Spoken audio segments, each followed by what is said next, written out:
Presentan Centro Oftalmológico del Este, del Dr. Álvaro Berruti, Instituto Uruguayo Argentino, IGUA, de Punta del Este. SECOM, primer servicio de compañía de Uruguay y del mundo. Vía Aqua, mucho más que fitness. Y Barradas, parque, hotel y spa. ¿Qué tal, amigos? Un enorme placer de estar en comunicación una vez más a través de Los Notables.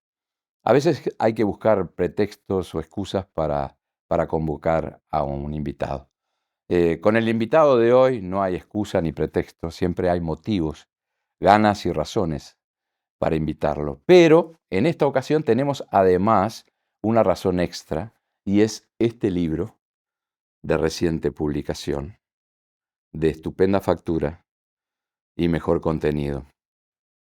Bienvenido, doctor Julio María Sanguinetti. Bueno, como dijo usted, una vez más. Una vez más, porque afortunadamente lo hemos tenido. Y ojalá sigan produciéndose muchas más, sin duda. Muchas más. Como es esa larga historia que ahí se refleja, ¿no? Sin duda. Porque 90 años en un país de 200 de existencia independiente es casi la mitad, bastante impresionante, ¿no? Y testigo muy lúcido de esa mitad de historia, ¿no?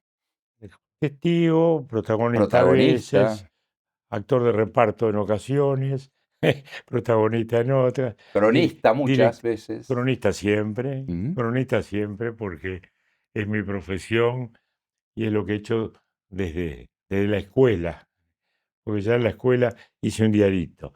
Y a los 17 años ya empecé con el semanario Canelones a trabajar ya como periodista en serio, para medios en serio. Claro.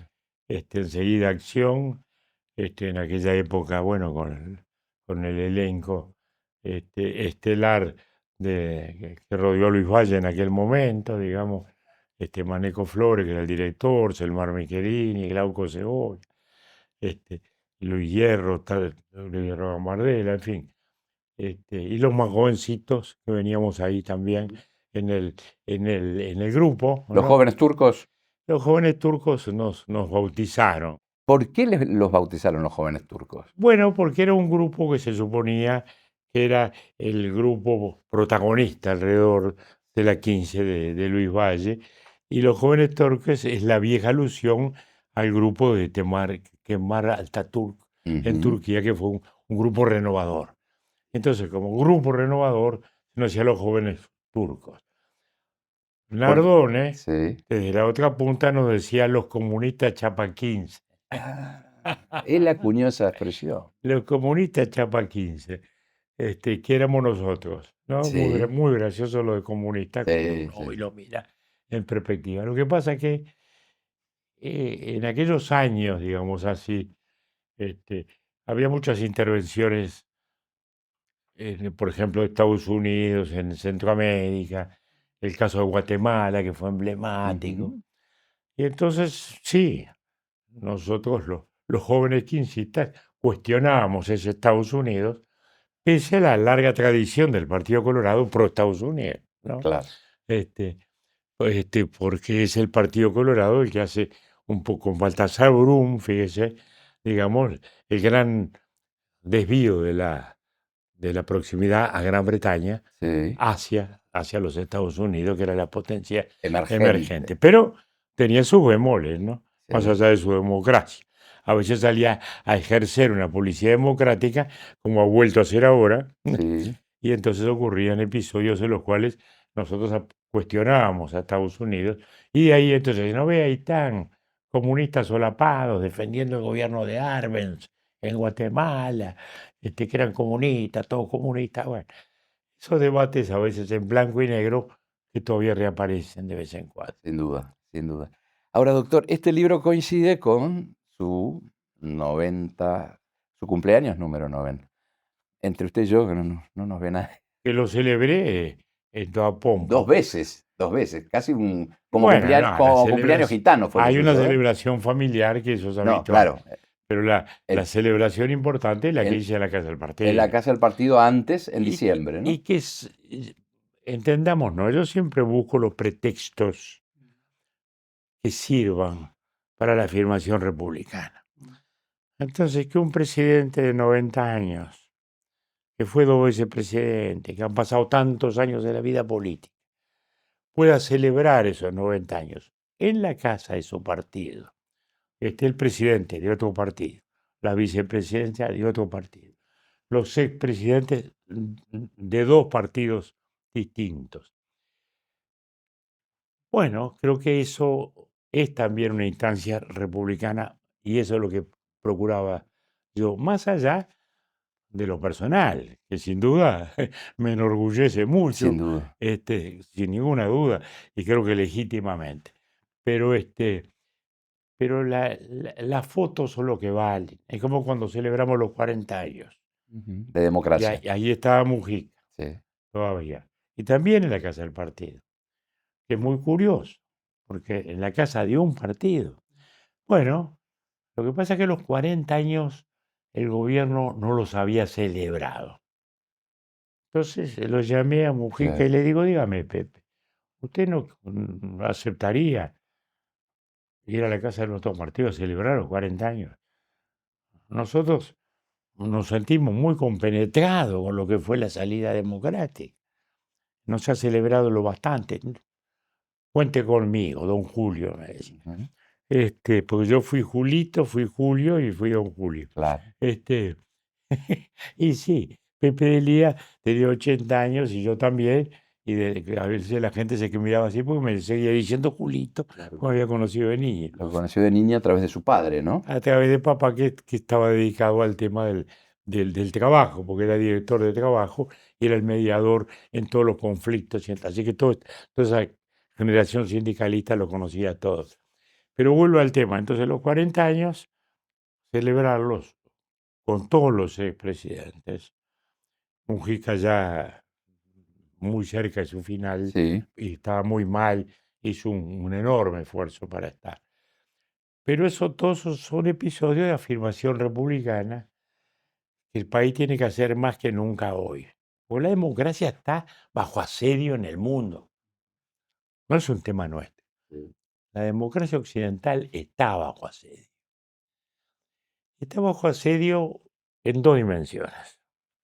La gran dimensión geoeconómica, porque ya el Atlántico no es el ritmo del mundo, es el Pacífico. Pues no solo China, es China, es Japón, hasta Vietnam, Sí. es Corea y también Estados Unidos, que es un país del Pacífico. Es el único que está a los 2 lados. El Atlántico hoy ha perdido fuerza. Europa ya no es un protagonista en las grandes decisiones y en los grandes conflictos. Ahora, doctor, ¿ha perdido protagonismo y dinamismo bueno, por una imposición de los hechos o porque no ha habido en los últimos 20 años figuras o estadistas que avisoraran ese futuro, esa transformación? Porque son cambios que no se producen de un día para otro, se gestan durante años, décadas, ¿no? Bueno, digamos que en el caso de Europa, lo que le ocurrió a Europa es natural. Europa padeció 2 guerras gigantescas, devastadoras. Luego de ellas, con el liderazgo de Estados Unidos, se construye un gran orden mundial que lidera a Estados Unidos. No olvidemos que Estados Unidos gana la Segunda Guerra Mundial, después de haber ganado la Primera, contribuye a la reconstrucción de Europa, el Plan Plan Marshall. Marshall, arma las instituciones financieras, Banco Mundial, Fondo Monetario Internacional. Es decir, arma todo un esquema que es un orden, que son 30, 40 años en que éramos felices. Sí. Creo que no nos dábamos cuenta, pero éramos felices. Y en Europa eran muy felices. Y han vivido muy bien. Nadie vive en el mundo como un alemán o como un francés de hoy. Nadie, ni en Estados Unidos se Y un vive. español también hoy en día, ¿no? Un español, todos, todos, todos. No se vive en ningún país del mundo. El promedio vive como vive en Europa. Lo cual es muy bueno. Pero eso obedeció a dos razones. La primera, que no gastaba en seguridad. 5 puntos del PBI que tenía que haber puesto en armas, no los puso. Lo ponía Estados Unidos, que era el garante de su seguridad.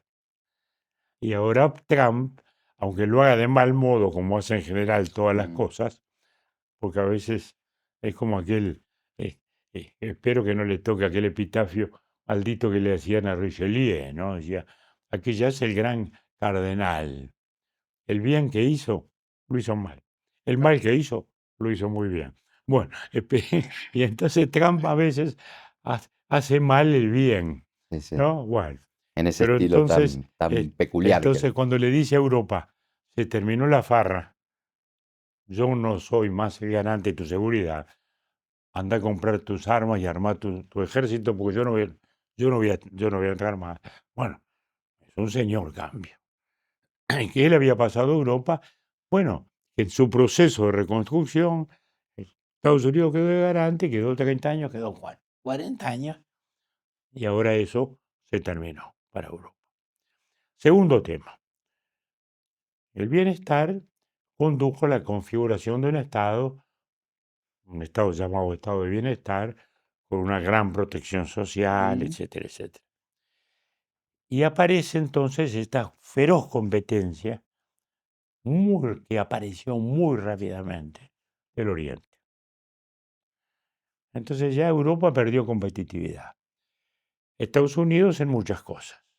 Por eso Trump llega y se enloquece y empieza a meter aranceles a la importación, porque dice, estos buenos señores no nos compran nada y en cambio venden acá lo que quieren. Bueno, lo cual era una media verdad.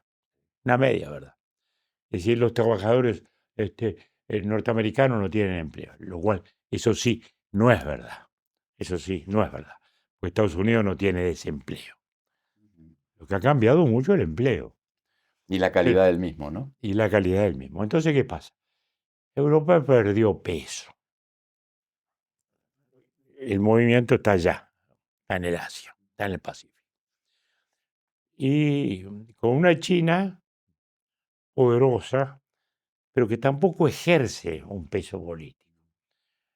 Porque la China no es la Unión Soviética, que quería trasladar su sistema a imponernos su sistema con sus aliados de cada país. China no quiere exportar su régimen ni quiere exportar mandarín. Es, como decía despectivamente Napoleón de los ingleses, es un imperio de tenderos. Comprar y vender, nada más.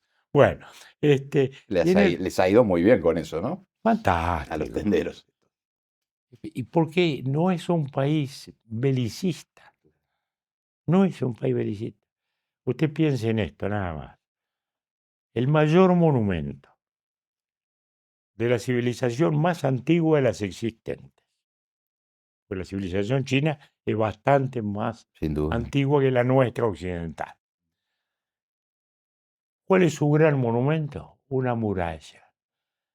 Y uno dice, bueno, estos señores nunca invadieron a nadie, los invadía todo el mundo. Se ve que cuyo gran monumento es una muralla para defender. Claro. Entonces, es una civilización muy importante. Por eso, y eso nos pone a todos en el disparadero. Entonces, cuando yo digo que tenemos una democracia occidental asediada, ¿por qué? Porque hoy conservar lo que ya tenemos, los europeos, y en chiquito nosotros también, que es parecido, no es fácil conservarlo, no ya superarlo, conservarlo. Porque precisamos competitividad.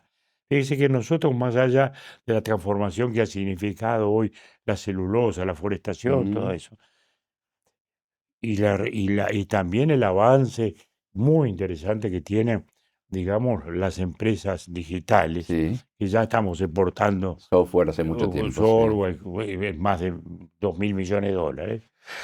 Pese a todo eso, tenemos que sofisticar mucho más nuestra producción para sostener lo que tenemos. ¿No? Entonces, ese es el primer gran desafío que tenemos.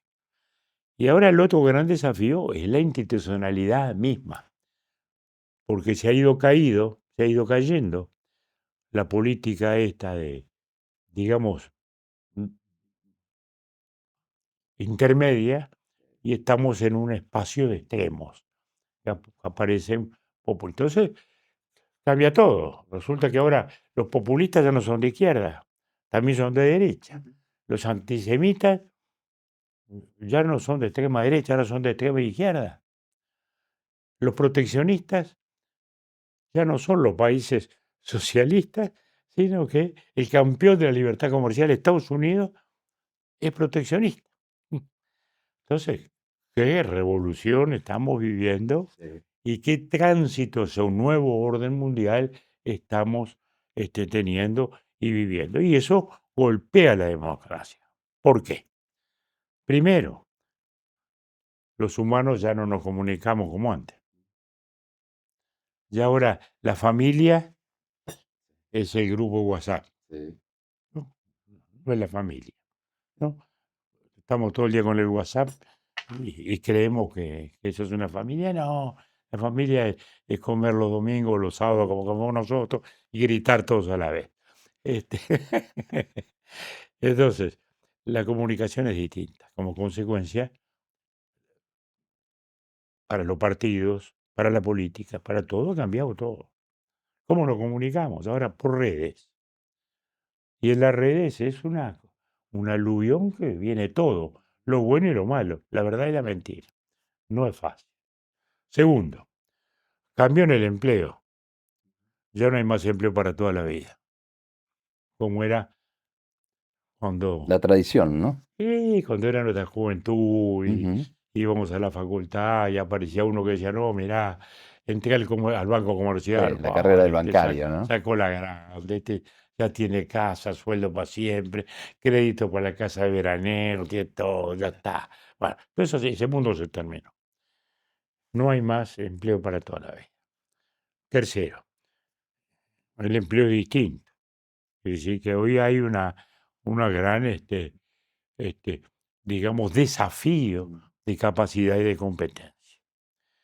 Consecuencia, hay una marginación diferente. Entonces ahora hay una marginación que no es solo económica, es cultural.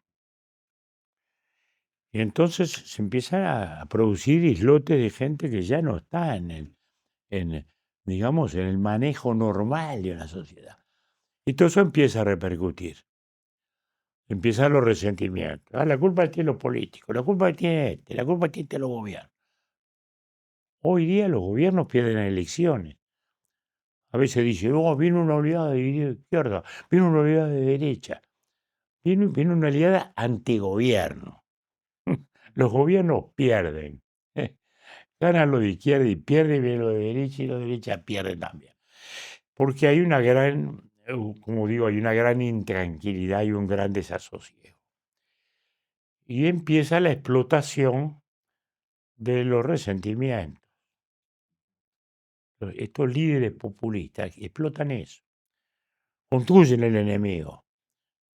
Lo Milei, necesitan, ¿no? Para mantenerse. Milei, ¿cómo llegó? Luchando contra la casta, contra la casta. ¿Cómo llegó Trump? ¿Eh? Luchando contra los enemigos de Estados Unidos que le quitan el trabajo a la gente, que son los inmigrantes y China. Y así llegó Trump, ¿no? Después perdió Trump. Y vino Biden, presidente moderado, y perdió por moderado también. Entonces volvimos a Trump, un Trump mucho más intransigente que el anterior, Sí, sí. mucho más intransigente que el anterior. Entonces, como ven, estamos en un mundo con mucha inseguridad, al mismo tiempo que la famosa globalización tampoco ha desaparecido, porque es un fenómeno científico tecnológico que sigue ocurriendo. Entonces, la inteligencia artificial no la inventó ningún político. No. Es un producto científico que ocurrió más allá de que hubiera democracia o hubiera dictadura, de que hubiera gobierno moderado o gobierno inmoderado. ¡Pumba! Apareció la inteligencia artificial, ¿no? Y ahí la tenemos en la tapa del libro. como símbolo de los tiempos que están corriendo Ujú. o que estamos empezando a vivir. En un libro que recorre 90 años de vida. Le propongo hacer una pausa, doctor, y seguimos Encantado. en unos minutos aquí en Los Notables con el presidente mandato cumplido, doctor Julio María Sanguinetti.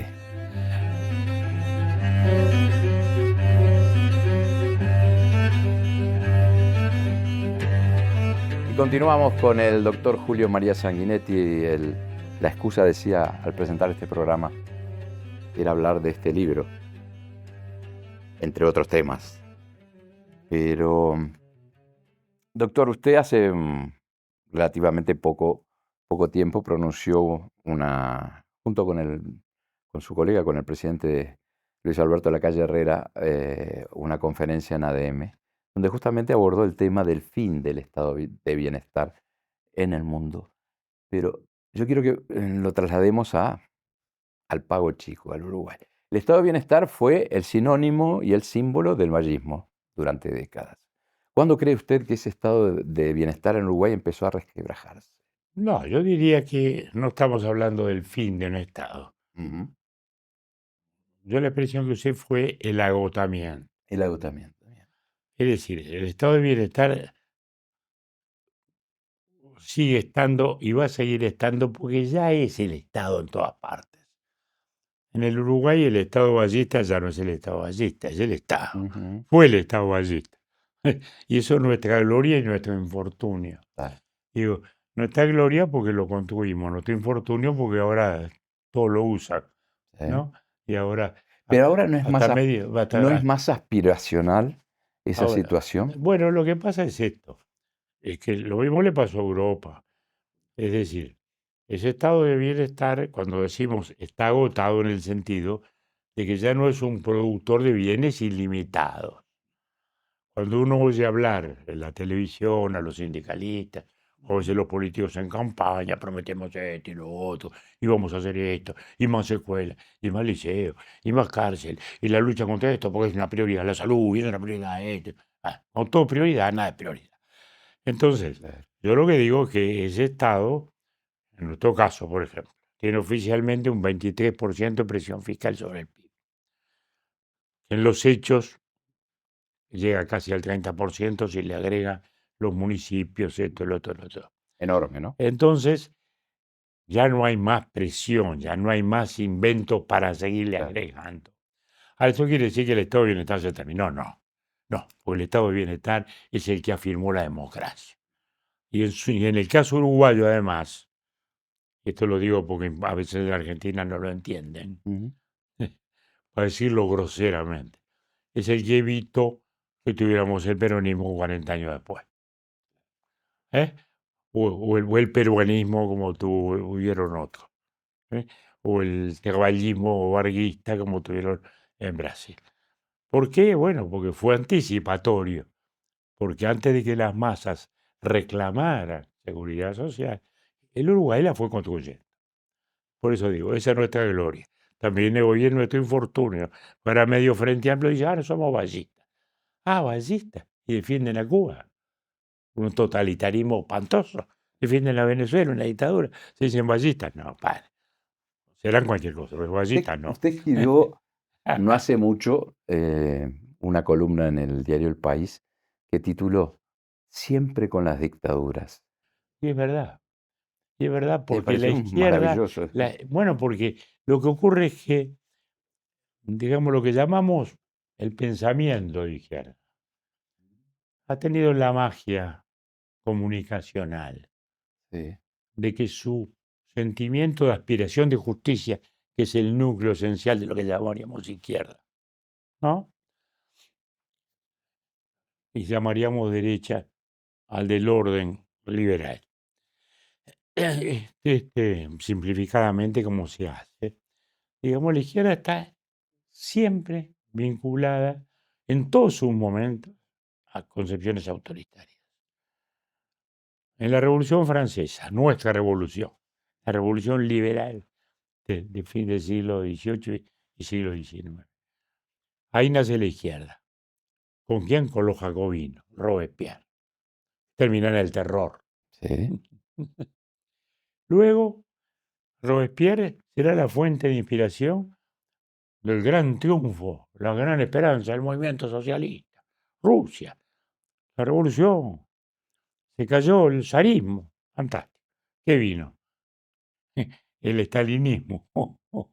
Más muertes que en la Guerra Mundial, Más muerte que la guerra mundial que la Segunda. y totalitarismo. Eso era la izquierda. Y ese era el sueño de nuestros comunistas también. ¿En nombre de qué se hace la revolución cubana? Se hace en nombre de la libertad, porque yo estuve allá en el 59 como periodista. En aquel momento era la libertad, no se hablaba de comunismo, no se hablaba. Todavía no se había declarado Fidel comunista, No, ¿no? y la revolución menos. La revolución era la revolución contra la dictadura de Batista, era la libertad, era todo aquello, no, era aquella aureola. Se pone de presidente al doctor Urrutia, después a los meses lo echan.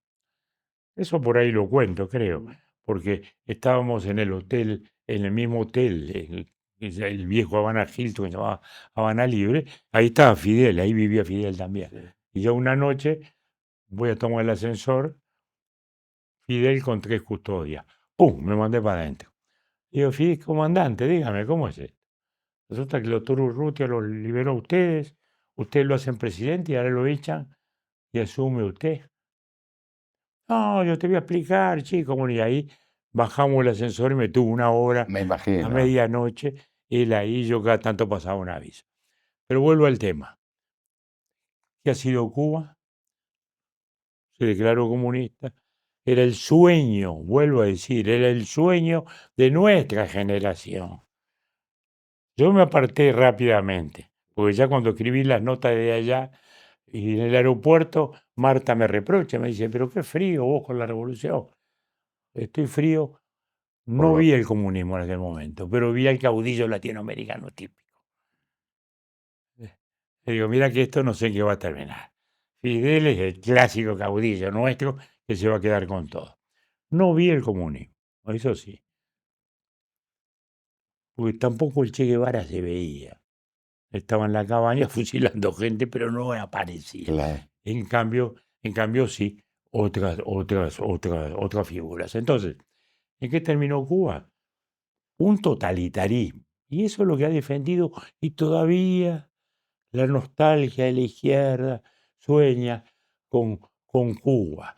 Y cuando aparece Trump, de mal modo como siempre, Sí. a apretar a Cuba para que se democratice, digamos, ay, el antiimperialismo, pobre Cuba que estaba refundida y empobrecida y llevada a la miseria por un régimen absurdo que mató la iniciativa individual, mató la esperanza de la gente. Muy bien.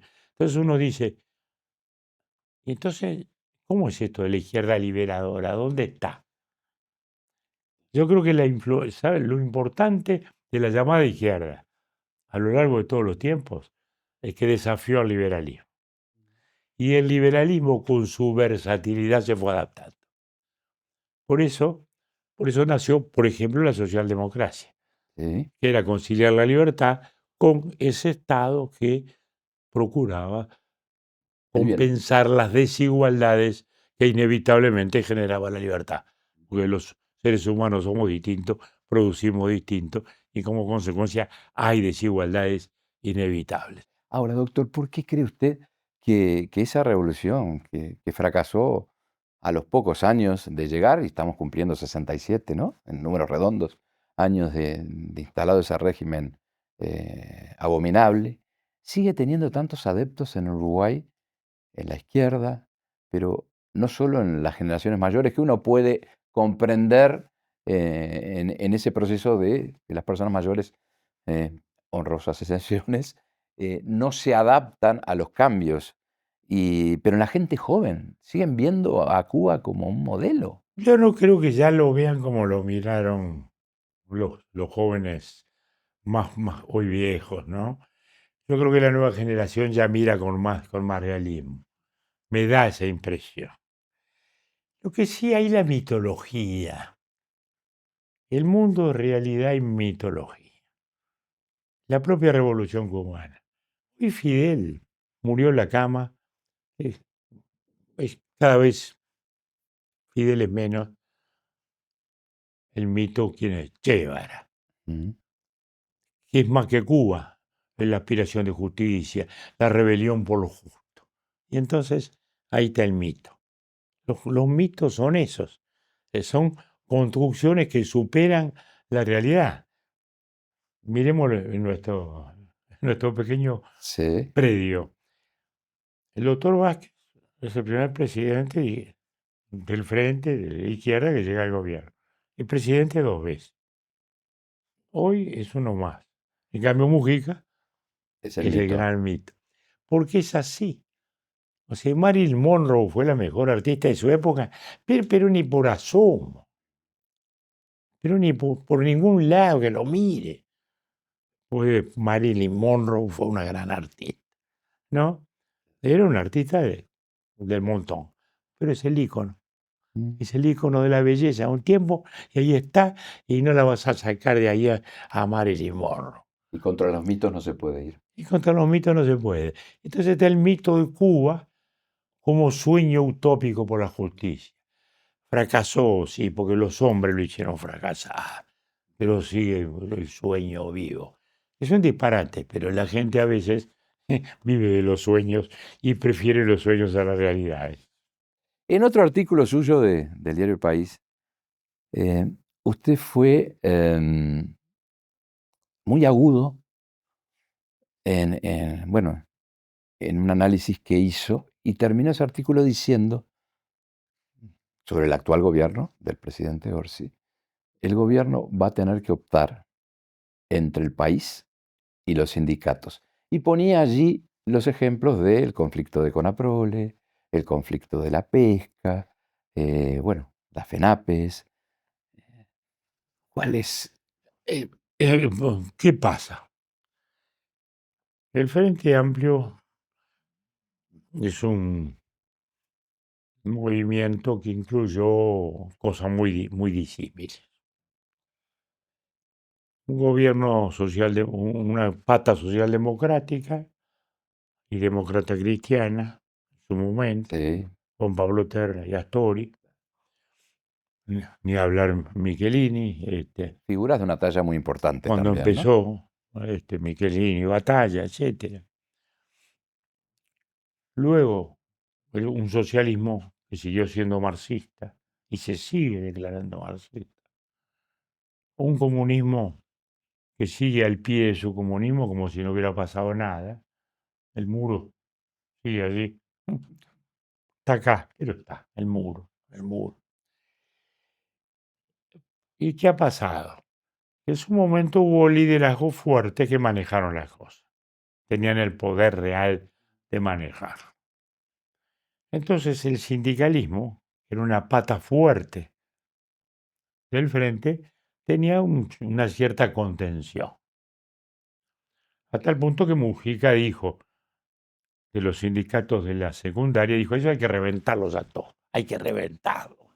Está en un libro. Sí, Y sí, uno sí, sí, dice, se sí, agarra sí, la sí. cabeza. Bueno, ¿y por qué lo decía? No me la llevaron la reforma Ahí está. y hay que Entonces, reventarlos. ¿por esto qué quiero decir?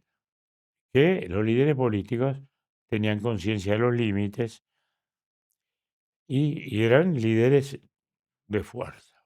Hoy el frente carece de eso. Orsi no es el líder del frente. Es el presidente, pero no es el líder del frente. ¿Y quién es el líder del frente? No hay liderazgo. No hay liderazgo. No está Tampoco hay un Vázquez, colegiado, no ¿no? está Vázquez, no está Mujica, no está Astori. Y es un colegiado débil frente a un PCNT que es el que tiene siempre la capacidad de movilización. ¿Cuál es el único que tocan pito y pone 10.000 tipos en la calle? Nadie más que el PCNT lo puede hacer. ¿No? Y que el Zunca, ¿no? Sí, Ponen sí, 20 sí. camiones y allá va la gente. Muy bien. Sí. Eso, entonces, el poder es extraordinario. Y allí es que el gobierno encuentra su límite para hacer cosas en las cuales el gobierno querría hacer. El ministro O'Donnell, sin ninguna duda. Y por eso encontramos una educación de nuevo paralizada, de nuevo estancada en lo de siempre, de nuevo conservadora, porque son conservadores todos los gremios de la enseñanza. No quieren cambiar nada. No entienden que el mundo es otro y que el mundo ya no es más el sueño utópico de que hablamos, sino que es un mundo de inteligencia artificial y que Sí. hay que abrir cabeza para eso. Muy bien. Entonces, hay estancamiento. Segundo, y nadie discute, porque como los daños no se ven enseguida, se ven a mediano plazo, no es urgencia, pese a que es lo más importante de todo lo importante. Yo estoy convencido de eso. Segundo lugar, nos encontramos, digamos así, con ciertos sindicatos, no todos, que tienen un nivel de intransigencia total y que han podido crecer al amparo del crecimiento de una industria muy importante como es la láctea. Entonces, seguro, Conaprol es una cooperativa, no tiene capitalista a quien odiar, y ha logrado crecer mucho y bien, pero el hecho es que se ha transformado también en una rémora para el resto, porque tiene más espalda que los otros Ujú. y el sindicalismo ha logrado condiciones que las demás empresas no han podido pagar. Y que los productores ni siquiera Y, sueñan, y ¿no? ahora ya Conaprole también está tocando el techo, como hablamos, del estado de bienestar, Sí. porque entendamos, no, Conaprole exporta el 80% de lo que produce. Ujú. La leche que tomamos todos los días es solo el 20%, la leche y toda su variable. Entonces, es una empresa exportadora. Ya la jauja se le terminó a ese sindicato. Y ahí es donde la empresa precisa de un gobierno que tenga clara conciencia de eso. Los del puerto ni que hablar. El puerto y la pesca es una cosa, es un suicidio colectivo. El Uruguay hace 30 años tenía una industria pesquera. Tenía el triple de barcos pescando lo que hay hoy. Tenía empresas procesadoras muy importantes. Hoy no tiene nada de eso. Y los sindicatos han sido nefastos en eso. Y siguen siendo nefastos. Hoy mismo, el del puerto, el de la ANP, lo vemos en el diario de hoy. Tenemos que cargar a los famosos 14 metros. La Argentina nos aceptó que fuéramos a 14 metros, lo cual Sí. le da una enorme oportunidad a nuestro puerto. Pero no usamos los 14 metros porque no hemos sacado el dragado suficiente para tener 14 metros de profundidad. Y entonces ahora estamos discutiendo en la ANP si hay que contratar dragas privadas, como creo que se va a hacer Sí. o se está haciendo, o no, el sindicato hay que hacerlo con las dragas nuestras.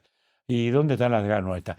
Bueno, anda una sola, las otras tres no andan. Bueno, entonces, y eso ha sido terrible. Por eso es que nos encontramos con un PCNT recrecido frente a un frente amplio, debilitado estructuralmente en su capacidad de influencia. Ese es el punto que sufre el gobierno actualmente. Hacemos otra pausa, doctor, y en 2 minutos volvemos aquí a Los Notables con el presidente Julio María Sanguinetti.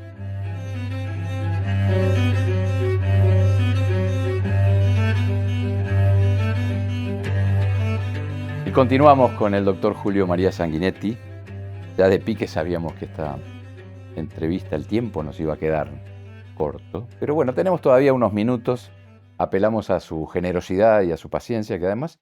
Y a la síntesis. Y a la síntesis. A ver. No, pero digo, es una cosa importante a destacar. Usted ha venido expresamente, como en las otras oportunidades, desde Montevideo, cosa que nos halaga y El nos... año pasado lo hice igual. Sí, sí, por eso, por eso. Cosa que nos halaga y Bueno, nos... porque valoro este tipo de entrevistas, porque uno vive el asedio del periodismo inmediatista, a quien no cuestiono, porque yo Sí, sí, soy periodista toda mi vida sí, y sé que hay que cumplir con la nota del día. exacto. Pero todo es una frase, todo es un recorte, todo es un titular.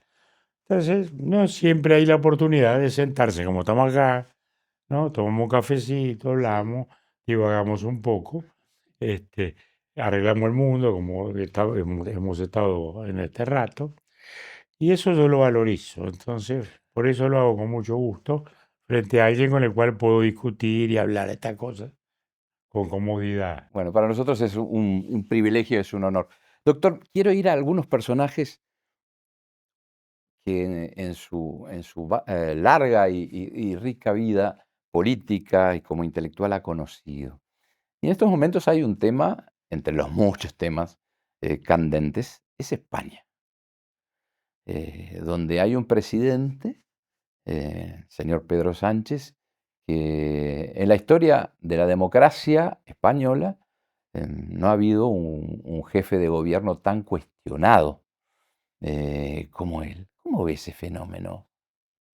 Bueno, España, la democracia española fue de algún modo un gran milagro. España no es un país de tradición política. España es un país de guerreros, de santos y de poetas. Nunca fue un país de políticos. No, casi nunca. Fue el país más rico del mundo y se empobreció en guerra de religión. Y, O la vio pasar la y- riqueza, ¿no? sí, no, la riqueza, pero iba por otros lados. Por eso. A los banqueros, A Holanda. a los banqueros italianos, Claro. como dice es que Quevedo, poderoso caballero, don dinero. Nace en las Indias Dorado, donde el mundo le acompaña. Viene a morir en España y es en Génova enterrado. En la palabra, la plata venía de América, se la gastaban en España y terminaban los acreedores genoveses. Entonces, Quevedo lo dice, ahí está todo, ahí está Sí, toda la como historia. solo Quevedo lo podía Ahí decir, está ¿no? todo, como solo Quevedo lo podía decir. Poderoso caballero don dinero. Entonces,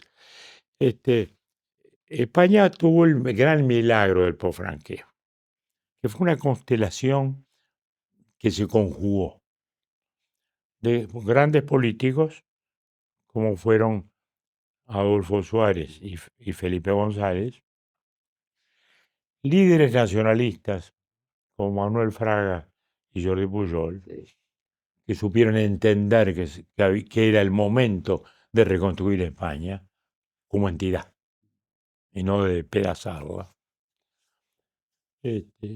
Tuvo la confluencia, a su vez, de una institución monárquica que reaparecía como un aparente anacronismo. Oye, pero de nuevo un rey. Y Borbón. Y Borbón, sí, porque era el único modo de tener un factor simbólico de unidad y alguien a quien Franco le traspasara, digamos, el poder militar. La lealtad militar no se la iba a pasar ni a Fraga ni a un socialista, la pasaba al rey. Y así lo vimos cuando el famoso tejerazo. Aunque la institución estuvo en vilo, el presidente se puso el uniforme, apeló a la lealtad militar y se acabó la historia. Entonces, fue un gran momento, extraordinario momento. Fueron 25 años gloriosos, 30 de España.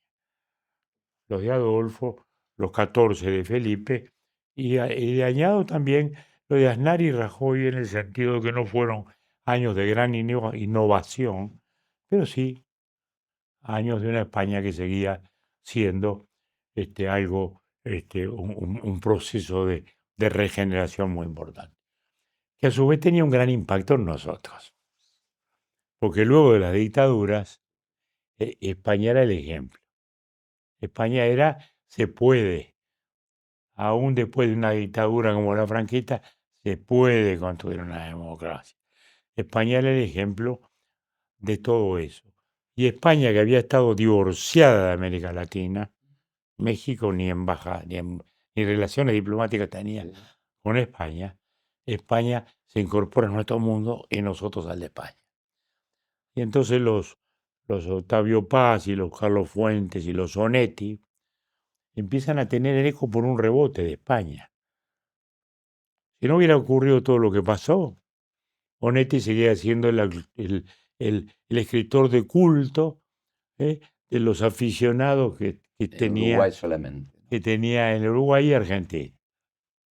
y no más que eso. Sin embargo, todo eso se produce ahí, en ese gran momento. Entonces, España pasa a ser algo distinto, pasa a ser de nuevo la cabeza de una civilización. De nuevo, como había sido en su tiempo. Esto en los últimos tiempos se ha puesto bastante en cuestión. Por los mismos elementos que hemos hablado hace un rato, los extremismos. Ujú. Al PSOE le apareció a la izquierda Podemos, muy demagógico.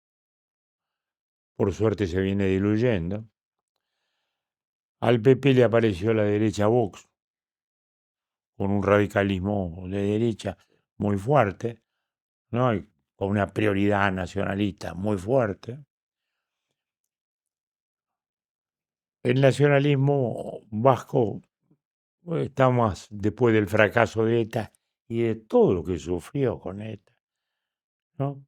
Porque el País Vasco se ha pacificado después de mucho dolor, mucho dolor. Hay esa novela Patria que es fantástica, Fantástica, de Aramburu, ¿no? maravillosa, muy recomendable, que narra eso. Y también lo vivimos nosotros. Ujú.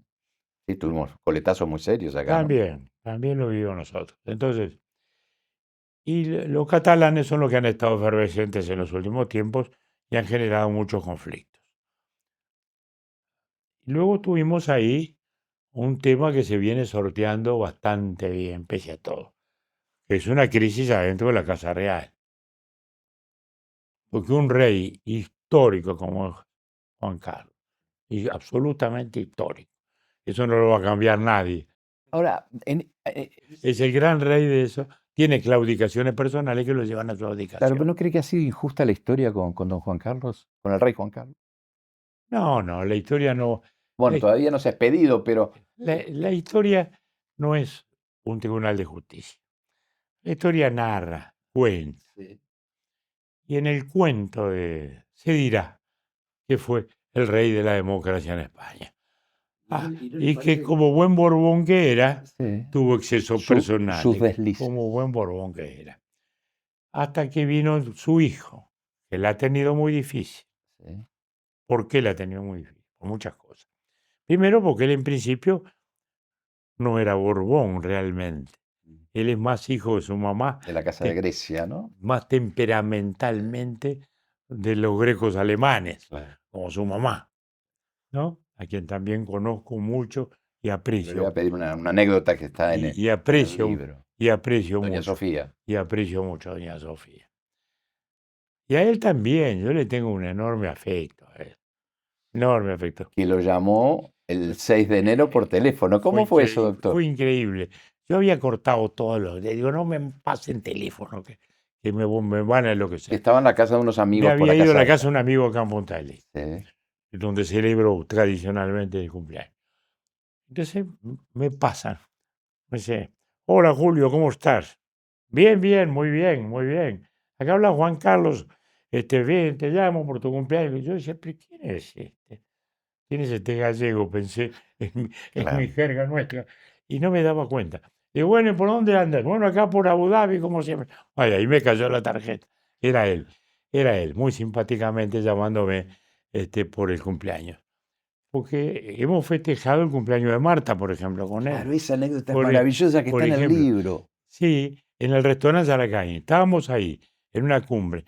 Y me llama y me dice, oye, Julio, ¿cumpleaños Marta hoy, no? Sí, cumple. ¿Y cumple Juan Carlos? Vamos, sí, mañana. Sí. Bueno, vamos a comer, pero afuera porque el palacio es muy aburrido. Muy bien. Pero en Zaracaín a las 8, a las 8. Allá llegamos nosotros, 8 menos 10, como siempre. Llega él, casi simultáneamente. Dice, no han venido el resto. Ven, agarra esta servilleta y ponte atrás mío. Y entonces él se para en la puerta del restaurante, yo con mi servilleta acá atrás, entra una pareja madura, se queda así, majestad, dice la señora. "Ah, sí, tienen reserva, bienvenidos. Acá los estamos esperando con Julio. Vengan, tienen reserva. Bueno, sí, bueno, pasen que Julio los acomoda. Bueno, al minuto una pareja joven, la misma historia. Bueno, la misma historia.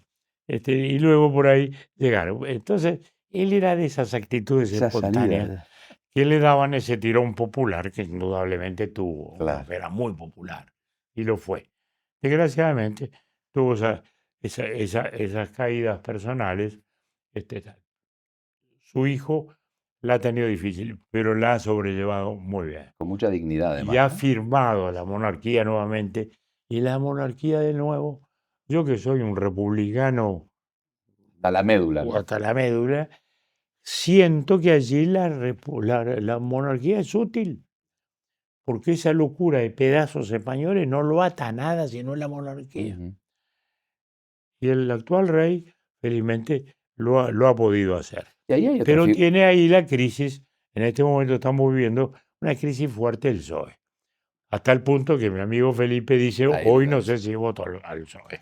Que ya es decir, para alguien que ha sido, digamos, el líder del mejor momento de la historia del socialismo español. ¿Sigue estando en contacto con Felipe González? Siempre. Bueno, estuvo en octubre acá, Ah, cuando reunimos el Círculo Montevideo. claro, claro, claro. Pues Felipe González, cuando usted era presidente, eh, venía, y él ya había dejado de ser presidente, por lo menos en la segunda presidencia, iba a la estancia de Anchorena y cuenta Eso fue exactamente el día que dejó. al día que dejó. El día que dejó sus 14 años, el mismo día en que dejó, me llama y me dice, ¿está disponible en Chorena?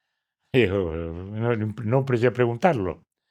Bueno, termino mis 14 y quiero descansar unos días. Me voy entonces a Anchorena, Sí. sin periodistas y sin nada ni nadie. Nadie se enteró. Voy a pescar. Yo me acuerdo que le puse a Julio Luis y al Turquito Audala para que lo acompañaran, para que no estuviera solo con dos jóvenes, que le iba a divertir más. Claro. Entonces, y ahí estuvo. Se vino un día Suárez a cocinar unos pescados ¿Es que buen había hecho cocinero? él. Es buen cocinero. Cocinaría cosas políticas mucho Es más, buen platos cocinero como complicados. andaluz que es, y tal. Pero es un personaje enorme, Felipe. Es un personaje enorme. Como también otro factor importante de esa transición fue un periódico, El País, El país. que Está está, cum- cumpliendo 50 años. que está cumpliendo sus 50 años Y del ahorita. que usted es columnista, ¿no? Y que fue fundamental. Yo fui columnista en una época, después dejé, porque ya no daba más de columnas. Sigo con La Nación, sigo con El País. Todavía el correo los viernes hago para la vida vernácula. Sí. Bueno, entonces, también fue muy importante El País, porque fue el portavoz, fue el diario nuevo y moderno de una España moderna que renacía, ¿no? Y entonces, Supo interpretar el tiempo que surgía, la ¿no? España del destape, como se dijo, ¿no? Claro. Que salía de aquella cosa medieval del franquismo. Que no era la España de charango y pandereta, como decía Antonio Machado, ¿no? Era Exactamente, otra exactamente. Pero España. España hoy este, tiene esa historia, pero hoy es un país desarrollado que no lo era, Sí, sin duda, que no lo era, notoriamente que no desarrollado. lo era. Ahora, doctor, usted tuvo el privilegio de ser parte de una generación de políticos y estadistas e intelectuales excepcional. Rápidamente paso lista de los que me acuerdo, pero bueno, Belisario Betancourt, Fernando Enrique, Raúl Alfonsín, En el barrio. en el barrio, Y los Lago, del mundo. Mitterrand, Y lo del mundo, Mitterrand, Chirac, la señora Thatcher, Andreotti, bueno, González mismo, Felipe Fanfani, González. Felipe González, Adolfo Suárez, Jesús Polanco, que era el dueño del País de Madrid, Claro, y que apoyaba a Cebrián como director. claro, José Cebrián, claro. Y eran personajes extraordinarios, digamos así. Bueno, ni hablemos del rey Juan Carlos. El más importante de los que hablé, como importante, Sí, no hay duda que fue Deng Xiaoping, con el cual tuve una entrevista sola, larga, sí. de 2 horas y media, pero que fue el hombre que cambió el mundo. Ujú, Porque al cambiar China cambió el mundo. claro. Nadie más. Todos ¿Y qué recuerda de esa entrevista? pensábamos que iba a ser Gorbachev. Sí. No, y fue el chino. Gorbachov tuvo su cuarto de hora muy importante, ¿no? Yo le pregunté justamente a Den, estaba en el auge, Gorbachov, estoy hablando del año 88, 89, 88. Y Gorbachov, y él fumaba, tenía salivadera adelante, era chiquito así, y se está perdido, está muerto, me dice el traductor. Traducía del chino al español. Le digo, ¿qué quiere decir muerto? Le digo al traductor, que era un joven, a quien he visto mucho después. Me dice, bueno, puede traducirse como muerto, como perdido, como que no sabe. Entonces estaba muerto y no sabía que estaba. ¿Y por qué? Porque él cree que puede hacer la reforma económica y la reforma política a la vez. No se puede. Acá vamos a hacer la reforma económica. Para llegar al año 2000 sin hambre, para llegar al 2020, 2030 con un país de ingreso medio. Y después llegará la hora de discutir la compatibilidad de esta economía de mercado con el socialismo, que no se ha demostrado que era mejor o que es mejor. Claro. Eso me dice él. Y bueno, y eso fue lo que pasó un poco más rápido nada más. Pero sus reformas, su apertura económica, su apertura al mercado y la explosión de China en esos años es lo que ha cambiado los balances de todo el mundo, como hablábamos al principio de esta charla, ¿no? ¿Verdad? Entonces, tuve el privilegio de conocer a la figura más importante de todo nuestro tiempo. Claro, y nos está faltando una figura que vino 2 veces en su presidencia, que fue el Papa Juan Pablo II, ¿no? El Papa, que fue también muy relevante como Papa, porque ejerció, más allá de su condición de líder religioso, una influencia enorme en la democratización de Europa del Este. Porque cuando él va a Polonia mete un lío fantástico. Sí. Ya estaba el sindicalismo Walesa, naciente, ¿no? de Walesa y todo aquello. Aparece el Papa polaco, que era el único tema que lo encendía. Porque yo hablé muchas veces con él, muchas veces. Incluso después de la presidencia, lo fui a ver, fuimos a ver con Marta, hablamos muchas cosas. Y entonces, el único tema que lo sacaba de ese hablar cansino, meditativo, con el cual hablaba, cuidando sus palabras, mirando un poco hacia el horizonte, era el tema del comunismo. Ahí se enfurecía. Claro, porque lo había padecido en carne propia. Sí, yo me acuerdo que un día le dije, bueno, nosotros también conocimos lo que fue. Me recuerdo, sí, los Tupamaros, todo eso es nada, todo eso es nada. Hay que ver lo que es un país totalitario, presidente, que le controlan todo, y yo tenía que mantener mi iglesia ahí, tal, tal, tal. Y ahí se enardecía, se enardecía. Estuvo 2 veces, sí, y yo lo vi muchas, o varias más, y fue otra gran figura del siglo también, ¿no?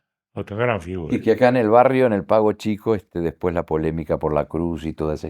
La linda polémica. Sí. Una linda sí. polémica sobre los límites de la laicidad. Jorge Valle jugó un papel muy encendido en el Jorge Senado. Valle me apoyó. Claro. Jorge Valle me apoyó. En mi partido me apoyaron y me criticaron. Jorge me apoyó y me criticaron los viejos vallistas. Y algunos jóvenes vallistas también, como Paqué. Sí. Que decían, no, de ninguna manera un espacio público con una cruz de una religión particular. Y yo le decía, pero no es un espacio público que estemos transformándolo en iglesia ni en lugar de culto, sino en la traza histórica de la primera visita a un papa al Uruguay. Y la cruz, que no identifica a toda nuestra civilización, es parte de ella también. De modo que tampoco es un tema de que estemos agrediendo nuestra civilización judía, cristiana, greca y romana. Y bueno, ¿qué les parece? Se merece un espacio más este programa, ¿no? Vamos a una pausa. Apelamos a la paciencia y a la generosidad del doctor Sanguinetti para seguir conversando, aquí en Los Notables.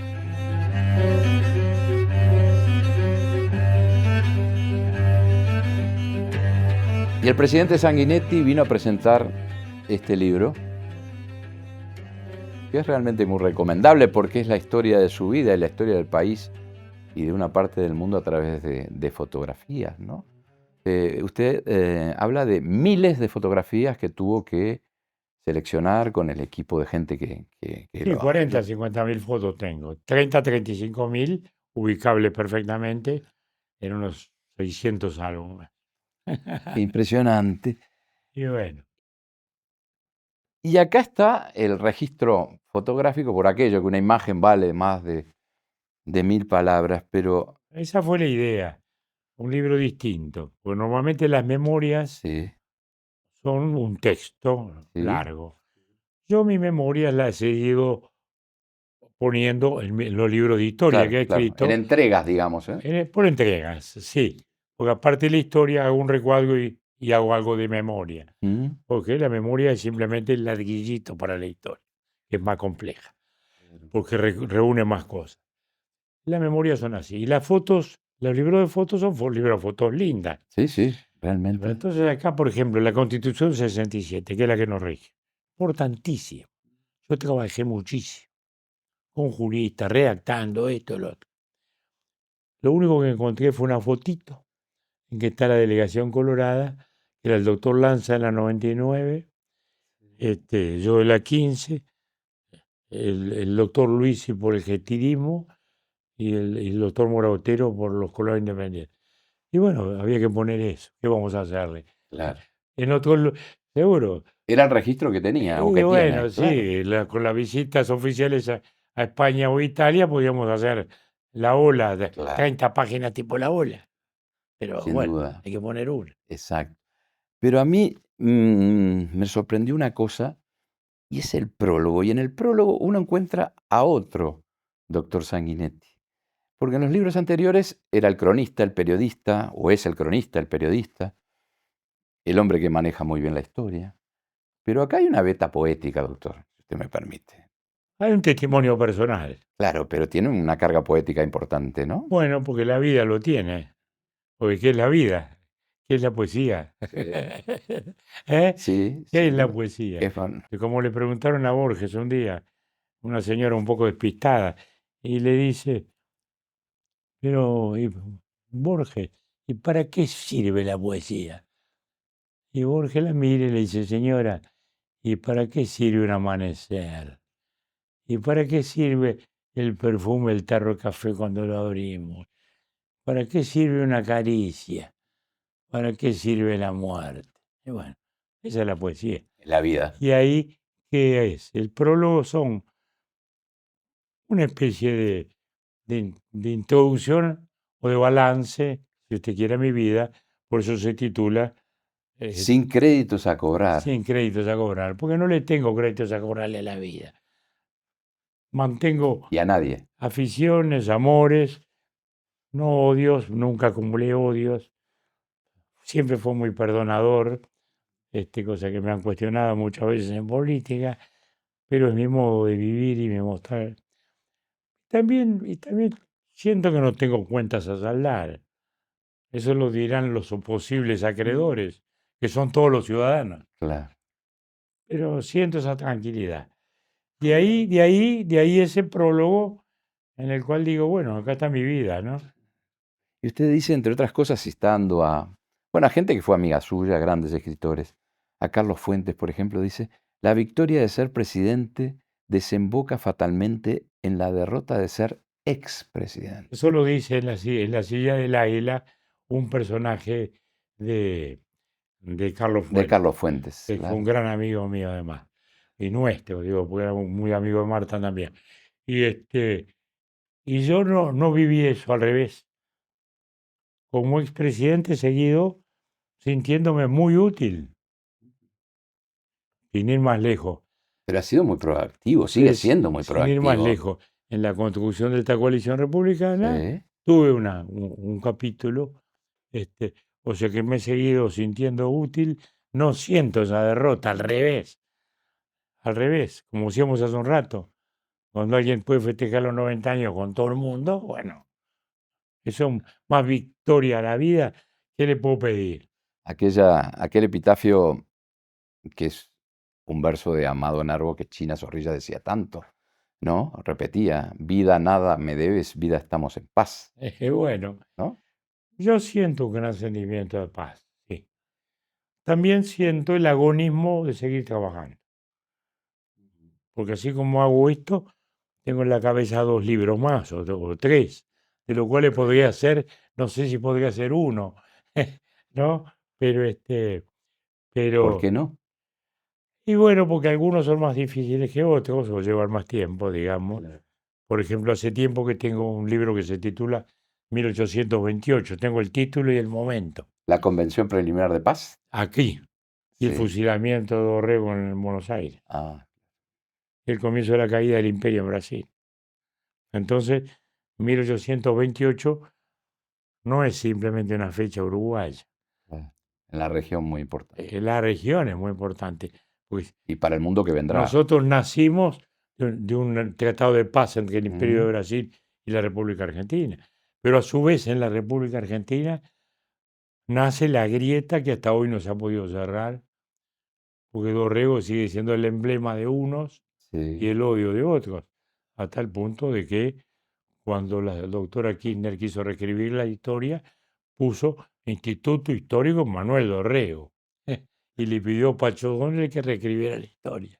Ah.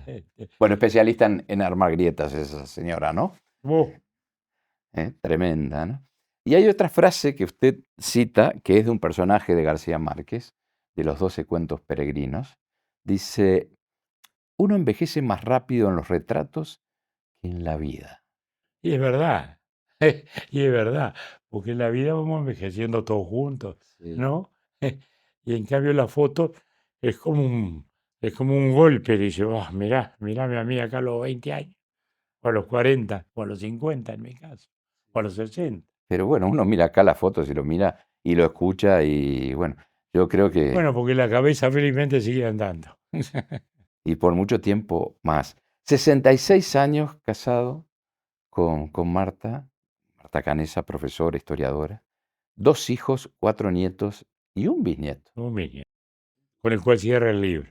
Claro, que además, eh, digamos que continúa esa saga de los Julios. Porque mi papá era Julio León, Sí, yo fui Julio María, mi hijo fue Julio Luis, su hijo fue Julio Eduardo y el hijo Julio Eduardo ahora se llama Julio León. o sea que Julio V vendría a ser, ¿no? Ese fue un lindo gesto de mi nieto para conmigo, porque puso el nombre de mi papá.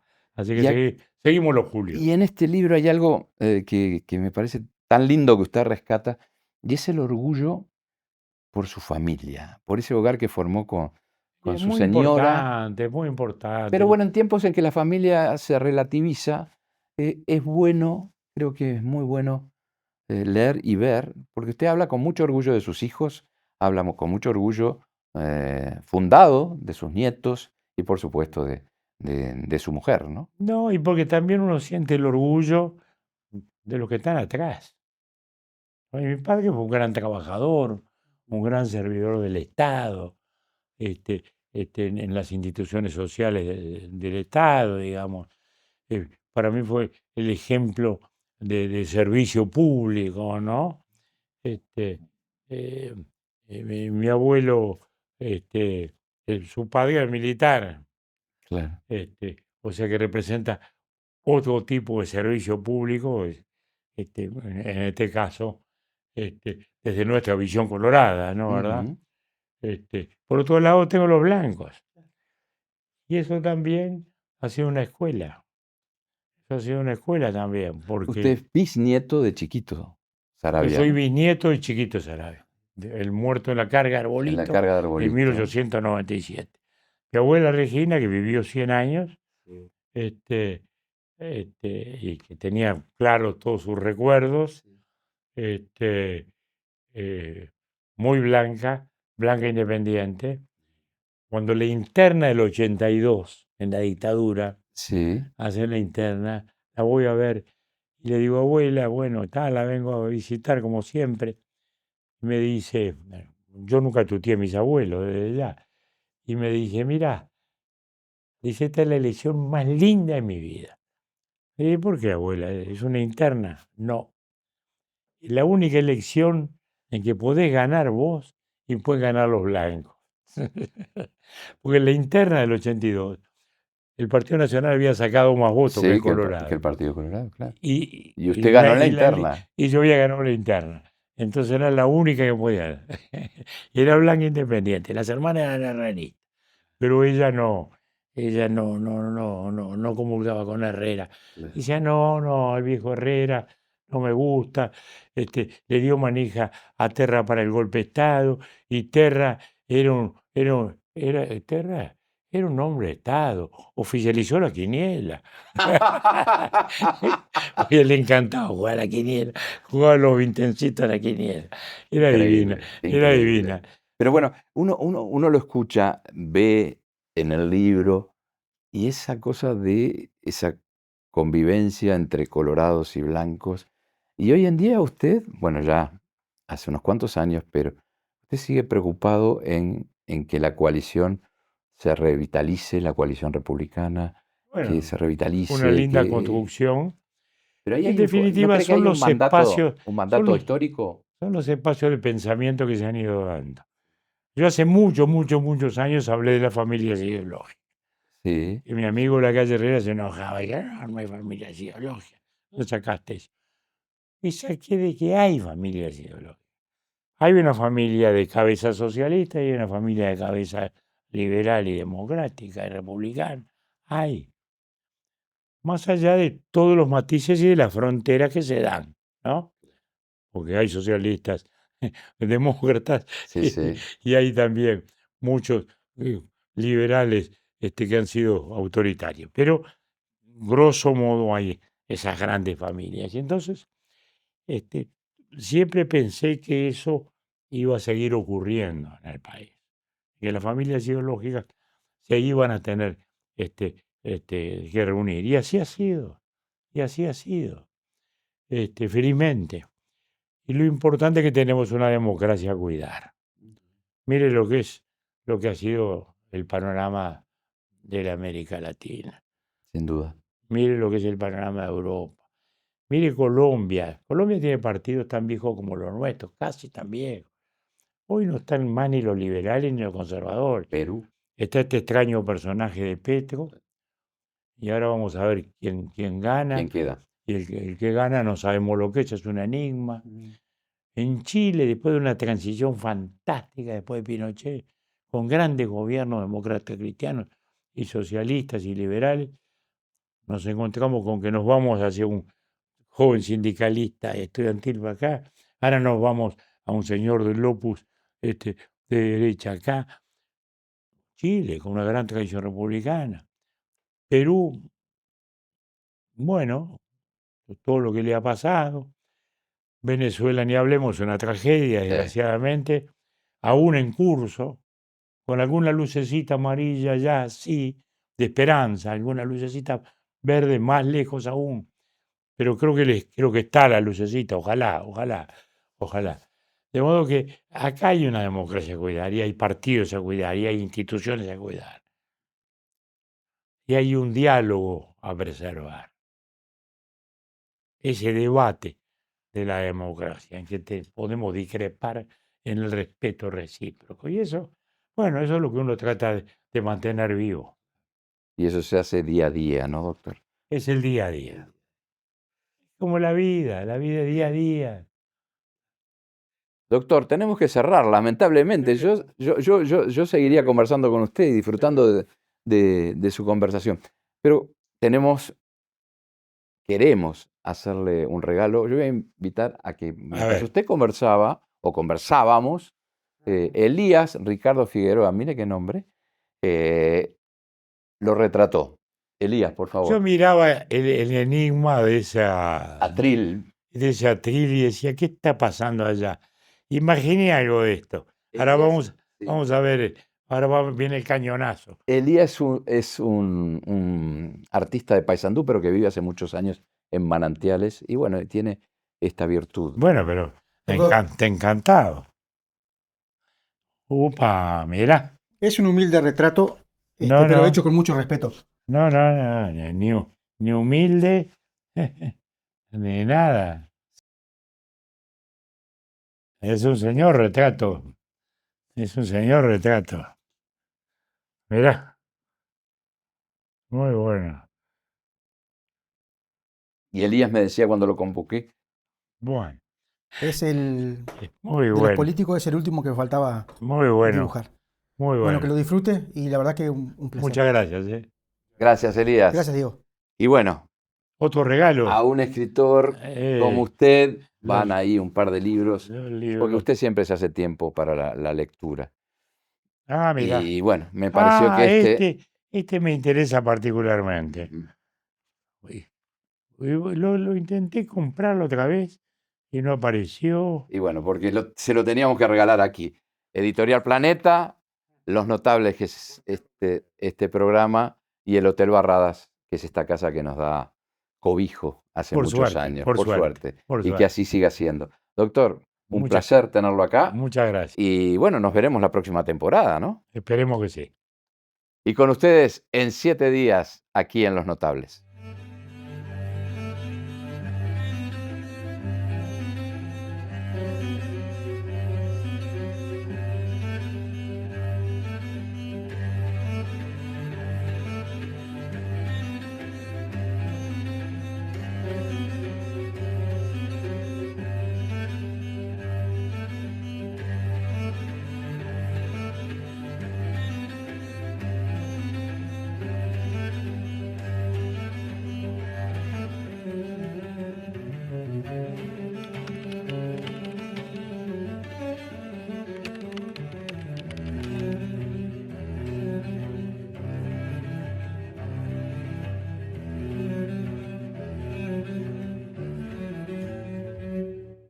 Presentaron Centro Oftalmológico del Este, del Dr. Álvaro Berruti, Instituto Uruguayo Argentino, IGUA, de Punta del Este. SECOM, primer servicio de compañía de Uruguay y del mundo. Vía Aqua, mucho más que fitness. Y Barradas, parque, hotel y spa.